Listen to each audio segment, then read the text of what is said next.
Bonjour Sandrine, bonjour chère famille d'âme. Bonjour Muriel, bonjour à tous. Alors Sandrine, dans notre livre La sirène et le papillon aux éditions Le Lotus et l'éléphant, nous abordons un sujet qui est un sujet très fort qui est donc la peur de l'échec.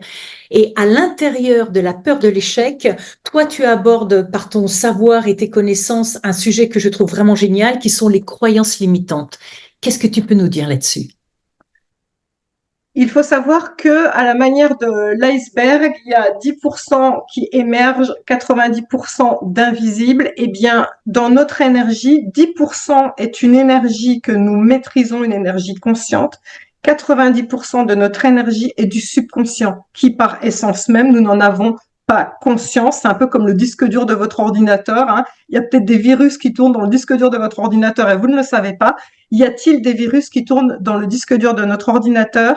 Eh bien, la peur de l'échec vient souvent du fait que nous sommes pétris, nourris de croyances limitantes. Je vais vous donner un exemple tout simple. C'est le prof mal luné qui va vous dire un jour, quand vous avez 5 ans à la maternelle, mais Sandrine, mais laisse tomber, t'arriveras jamais à rien. Ou le parent, des fois, qui est un peu énervé, qui va dire, mais tu casses tout ce que tu touches, enfin. C'est terrible. C'est terrible parce que là, ces phrases malheureuses qu'on peut dire comme ça à la volée ont le pouvoir de programmer notre disque dur, donc notre subconscient, et ça nourrit l'échec et la peur de l'échec chez nous. C'est-à-dire que la personne qui met tout en place, chose qu'on explique dans notre livre justement La sirène et le papillon, qui met tout en place pour y arriver, qui travaille sur ses clients, ses prospects, euh, la recherche de fonds, tout ça, ça pas de problème. Mais tant qu'on n'a pas nettoyé le disque dur 90% du subconscient et été voir qu'est-ce qu'il y a comme programme limitant, eh bien, on va mettre en place un programme d'auto-sabotage. Parce qu'un prof t'a dit, tu es nul, tu n'arriveras à rien, tu fais advenir cette prophétie parce que ton subconscient veut se conformer à ce programme.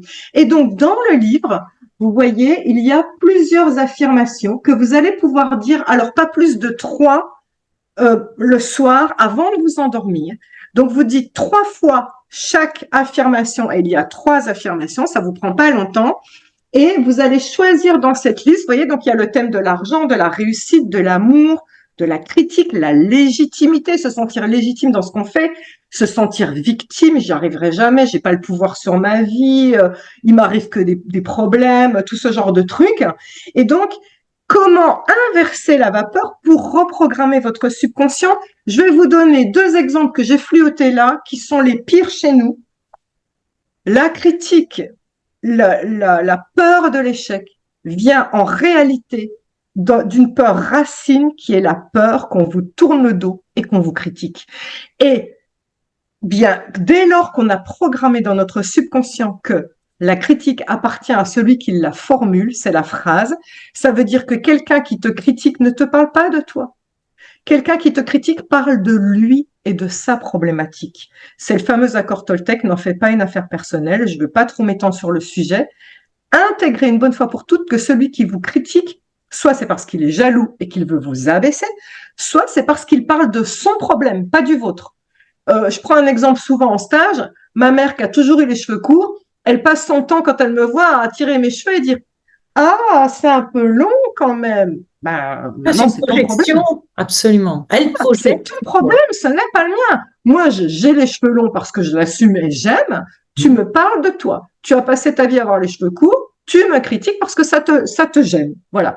Donc, la critique appartient à celui qui la formule. C'est une phrase que vous devez vous répéter.